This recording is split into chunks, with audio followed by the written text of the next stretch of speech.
I want to end the stigma.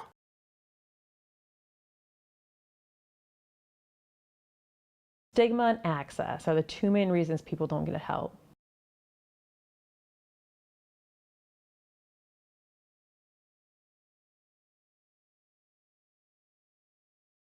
But we all think of mental illness as a weakness, as a character flaw, and it's not.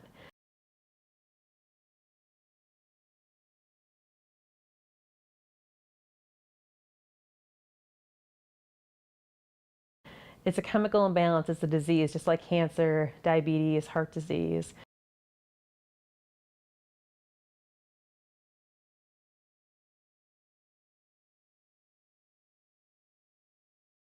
Right, it's always interesting when someone's diagnosed with cancer. What do? We bring casseroles, we bring cards, we text, we check in. We find out someone has a mental illness and we almost become fearful.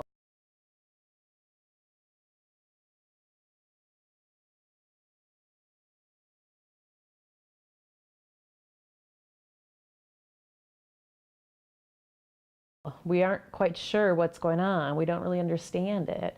All those things really lead to stigma, which can be so damaging. And because of it, people just don't want to get help. I had one county supervisor come up to me afterwards, after I shared my personal story, and say to me, "You don't really have a mental illness, right?" And I just sort of chuckled. I'm like, "I do. In fact, 1 in 4 of us do. So your child might, your friends might, right?" And I looked like him, I sounded like him, or maybe his daughter. And so it was for the first time that he actually sort of connected to what I was saying and was shocked that it can happen to anyone.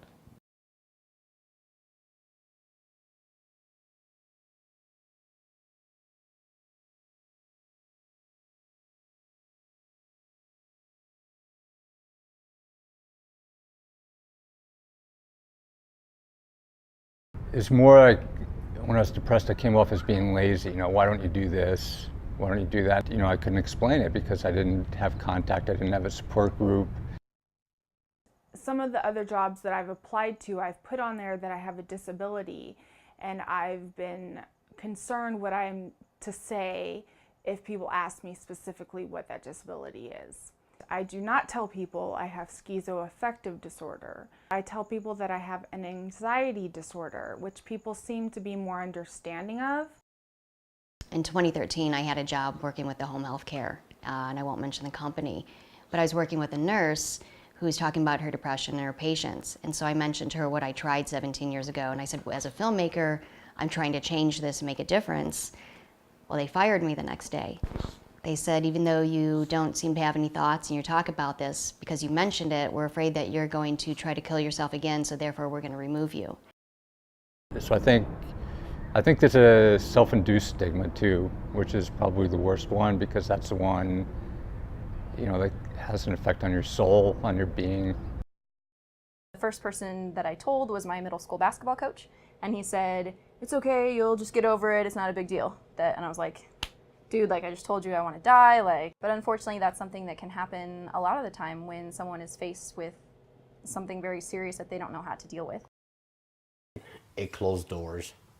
They could not understand who I was, what I was, or where I was coming from. So I lost a lot of friendship. Sometimes when you're talking with people, they'll casually talk about oh, well, she's just bipolar, meaning mood swings. And it's for me, I've learned that it's that there's a lot more going on there than just someone being grumpy one day. They are illnesses, but to a greater extent, if you look at life as a composite whole, they're symptomatic of stuff that happened.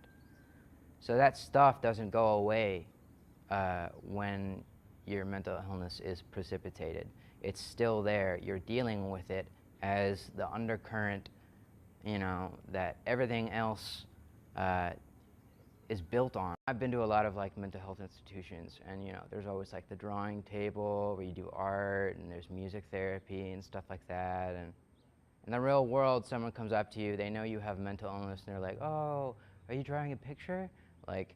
Come on, don't patronize people with mental illness. Being pushed, being marked from my own family, my brothers, my family members hurt a lot. most of all. When I was a child, it was viewed as a moral weakness. You can make yourself better, pick yourself up by your bootstraps, that sort of thing. Being the person I have to live like is hard. To this day, right now, people still say I'm crazy. We're not crazy. We have issues in our mental thoughts. We have to take medication. We have to keep going. You know how they say they point at you and three fingers come back at you? That's what I mean. That's why I never point. Because you always got three fingers pointing back at you. You have an issue too. They just don't know about it. I do. I'm fighting the battle. Come join me. Really good friend of mine since kindergarten. I was, home in like September and he was like, well, why aren't you off at college? And I'm like, well, I had to medically withdraw, like I have bipolar disorder. And he's like, oh, well, you're okay now, right? Why can't you just snap out of it? I had my dad, we used to have conversations. He'd like almost, not overly, but he'd kind of come up to me like, just stop being depressed. And I'd start laughing, going, you don't think I want to? You think I love this? This is not something, what I'm realizing right now is that I have to live with it. I have to find a way to live with this. There's never going to be a cure with this. People would say, how are your kids? And I would mention it, and then got these kinds of reactions of, oh, well, boys are tough, and boys will be boys, and he'll grow out of it, and all of these sorts of panacea-type responses. I felt completely shut down, unlistened to, and as if my conversation would come to an end, because why would I want to continue talking to someone who had no interest in actually listening to what I was saying, what life was really like? People see me so strong, and then when I do mention that I'm weak, then the look, their body language starts changing. And I don't understand that, because I'm a strong person. I'm like, if I didn't tell you I suffer from depression, and you see me as this happy-go-lucky, strong person, why all of a sudden, because I'm talking about this, is it like, oh, you won't talk to me, or you have your distance from me, like I have a disease? My brother's suicide affected me in such a way that the first thing was that I had lost one of my favorite brothers, and the other thing was that he was so young, and it wasn't something that we ever talked about. And so when people ask me how many brothers do you have, I just say 6, and I never mention that one is deceased, because I know that people will say, well, he's really young, and what happened, and then I'll have to explain, and so even for me, that stigma is still attached, because I have a feeling that if I tell them I have a relative that's so close to me who has died by suicide, that they'll think, okay, it's in the family. It's something wrong with everybody. My sister and I both got tattoos. I have a semicolon. I have a semicolon behind my ear, and she has a semicolon that's within an arrow on her arm. Project Semicolon is basically it's saying that someone who had dealt with suicidal inclinations managed to overcome it and continue their sentence. The semicolon is just one way that ability to confront stigma is branded on our skin now. It's a great conversation starter. 17 years ago, twice within a week, I tried taking my life. I grew up with a lot of physical and mental abuse. So my mom one day decided she was going to take a knife to me. And so I jumped out of my window, and I went to the police station. And I didn't think they were going to believe me, because nobody ever would. And so they brought in a psychiatrist, and I think within 15 minutes, they said, we're going to remove you. So they put me in this Christian home, and 3 of the brothers tried to molest me. And the father was crazy drunk, and so I left and I went to Florida, and I was on the streets. I was living under a viaduct. I got emancipated. I don't know. I just did whatever I could. I remember my brother said to me one day, he said, Jen, you got the worst abuse out of all of us, and you turned out the best. I said, oh yeah, bro, did you ever try taking your life? He goes, oh, I'd never do that. I'm like, guess what? A week ago, your sister just got out from trying to do it twice. But again, it shows I'm the strong one, and I was dying inside. I was first suicidal when I was 12. I had become convinced that I would either kill myself or run away by the time I was 16. Half the time, I just felt like I needed to go do and be and save the world and, use all of the intelligence that I had and the drive that I had to do something bigger. Or I just, was super apathetic, down, just thought I wasn't good enough, just a failure. Going into college, ended up having my first psychotic break where I thought I was the angel Gabriel sent down to cure hatred. It's very distinct, like every 90 days I either hit a high or I hit a low. So like major mania that can lead to psychosis and fractured thinking and delusions, or major depression that leads to, unable to get out of bed and just my existence is meaningless. My dad died when I was 8 years old, and things were rough before then because we traveled a lot. He was in the military, and then after that things got a lot worse, and the shaky foundation. I was first diagnosed with bipolar when I was 13, and yeah, socially at school things weren't going well. At home things weren't going well. Just on a personal level, I wasn't processing life well. So, I don't know, when I was like 9 years old, I didn't think I'd live to be 13. So, I mean, that's the first time I could think of when I know I was seriously depressed. My first suicide attempt was 5 years old. I took my mom's pills. I didn't think I belonged here. The diagnosis I first got was depression at the age 5 and anxiety. The tendency of me not thinking that I belong here was I felt my mom and dad, I was not pleasing them. I was not doing the right thing like my brothers were. I was not to par with them. I could not play ball. I could not read. I could not do several things like my brothers. I thought I was a dysfunctional child. I thought I was not a good kid for them. So I just wanted out. My father died in 2011, in March of 2011, and that seemed to be the trigger for the full-blown mental illness. I was in the middle of a bipolar psychotic episode, it's called a tactile hallucination, where you actually feel something happening against your skin or body. And I had a very disturbing, violent image, and it would not go away. So the diagnosis was changed to schizoaffective disorder, which includes delusions, hallucinations, and disordered thinking, in addition to the symptoms of bipolar disorder. I didn't address or even really accept the fact that I had a mental illness until I was 21, when I had some psychotic breaks, and I had no option but to really look at what was going on, because I went crazy and I had to be hospitalized. I struggled dating, I struggled with relationships, and it was around the age of 20 where I started to cope with my depression through bulimia. So at about 22, I was in my master's program out at Arizona State University, and I had passed out during one of my classes. And I had a colleague or a student take me to the emergency room. And when I came to, I realized that I had passed out because I was so malnourished from the eating disorder. And it was really at that moment where I realized I could have lost my life throughout this process. And I need to take control over what's going on. I need to find the appropriate treatment and get well, because this isn't the life that I wanted for myself. Think about psychosis or the mania episode more like a small fire. We put the fire out, and then the fire will not damage the neurons, and the patient has the potential to come back, and that intervention is very important. And once we keep the patient's functionality right in the place, they actually can work, they actually can live independently, and they can have a very smooth life. And that is, in our mind, the game changer. It's scary if you're diagnosed with diabetes. It's scary if you're diagnosed with any type of mental illness, and people should be able to talk about it, and people should be able to discuss it. It shouldn't be a hush-hush thing.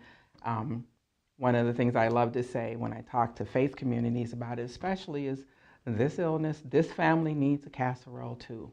With the great treatment that we have these days available, with the modern medication and also the psychosocial services, I think that the patient is gaining a lot more improvement. I'm seeing people who are, this is my first time in therapy, and oftentimes us talking about what they've been through. I've never talked about this molestation. I've never talked about this rape. I never talked about the time my mom or my dad didn't do X, Y, and Z for me. Perhaps they feel unsafe, right? Because you were never taught to know what it feels like to feel safe or how to get your needs met, because no one was there to teach you. Something or some things that would prevent an individual who's experiencing these symptoms from getting help or services is, you know, like maybe the shame they're experiencing from it, you know, because if you feel like there's something wrong with you, and then on top of that, you know, what are people going to think of me if I tell somebody this, you know, that could be, you know, so their personal perception of themselves, which is fostered by maybe the social stigma that's occurring. Need to do is to let the patient know the information in the gentle, neutral, non-discriminated way, and they will have the time to turn around. I see a schizophrenia patient, they may come to me because they are anxious, because they cannot sleep, and they do not even feel the psychosis, such as hearing voices or seeing things, are that critical, or the paranoia. We know that it is important, but if we do not address their personal needs, individual needs, they are not going to listen to us. That's the part. And if you address that needs and also let them know that the other part is a critical part, then they will be way more willing to be treated and working with us. Family members' involvement actually predicts the better outcome and the continuity of the care and the treatment. We need to educate the family member what is the illness, what is the disease, what is the natural course of the illness, and how to prevent the future relapse of the symptoms, and also how to have an early intervention when such relapse happens. My relationship with my parents is very good. I'm very fortunate. So, I mean, I would not be alive without my parents. They're very supportive. One of the things that people in the community can do to help reduce the stigma of mental illness is to, number one, stop using negative terms such as crazy, schizo, weirdo. And then the best thing that we can do is get as many people trained with mental health first aid as possible in helping reduce that stigma so that people aren't afraid to talk about it. I never talked about it with anyone. They should no more be afraid of someone who has a mental illness than they should be afraid of someone who has cancer. The mental health first aid training is all over the United States, every state, including Alaska and Hawaii. Different states have different percentages of people who have been trained, but just about every single state has been touched. So it really takes a lot for the family member to become educated on what that individual is dealing with and how they can best help them, which resources are available. I mean, they become the number one advocate. And it's, you know, I've met so many families during my time here in Arizona who are there for their child or loved one, and I see them as just being so blessed and lucky, but I also see those who don't have family around, and they have a lot of stigma around the issue. And yeah, that's always tough to see. Having a place where you feel accepted, and hopefully a place that's also positive, is probably the most important thing for anybody under any circumstances, but especially for a young person learning how to figure out who they are, especially if that includes living with mental illness. He walked into academic decathlon team at CDO High School, and everybody's a little weird in all different kinds of ways, and so Cameron's weird was different from everybody else's weird, but everybody just accepted each other, and there was room for everybody to contribute, and that's a really important thing. Yes, so that was wonderful, and he did very well, and I think that was an anchor for him to hang on to carry him through high school, where if he hadn't had that anchor, we wouldn't be having this conversation now, I don't think. I'm fortunate right now that I have a good treatment team. They're in northern Arizona and I live in Tucson. So I got stable about 2 years ago when I was living with my parents after a major episode. I drive the 200 miles up there every couple months to maintain that treatment team. And I'm on 5 different medications, and at times like the side effects will really hit, and I'll just have waves of nausea and vertigo and can't, I'm debilitated, like I can't stand up, like I have to be on the floor, and she's fantastic for taking care of me. We have a lot of evidence now that shows that peer support and family support is very, very effective, and in some cases can be the most effective kind of a treatment for some individuals. And what we're finding is we no longer have folks with mental illness in asylums like we did back in the 50s, where we would lock people up with mental illness, but now they're in our jails and in our prisons. We're not spending money where the money needs to be spent, in our schools, in prevention, in the public sector, having diversion programs so people aren't put in jail. It's so much cheaper to provide a therapy appointment in the beginning versus providing them care in the emergency room, where they're not really getting mental health services, or in our jails and our prisons. Actually, when you're in the thick of it, it's like a hailstorm having a mental illness. And when things calm down, you have to look around and see what resources are available, make a mad dash, and start building a shelter. And then you don't stop. I have a plan, and that is to call something called the CRC here, their support center for people with mental health disorders. I also have an action plan to call my doctor immediately, or I can contact the nurse who will contact my doctor, and get into the ER here. So as an individual living with mental illness, I really have to work on my recovery. And so I know those warning signs and those triggers of when I may not be as well. And so in order to stay well and healthy, I rely a lot on exercise.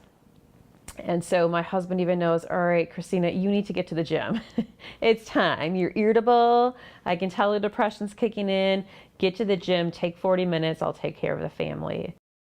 What I've taken advantage of to make my life better is, therapy, obviously, nutrition,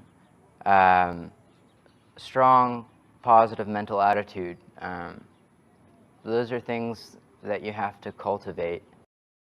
And I'm going to be okay because I know I have God in my heart, and I can't preach that enough. I mean, I don't know how to explain it, but you feel it. He's there. You want him, he's there. The more you struggle, the more intimate your understanding of suffering is, the greater your capacity for joy.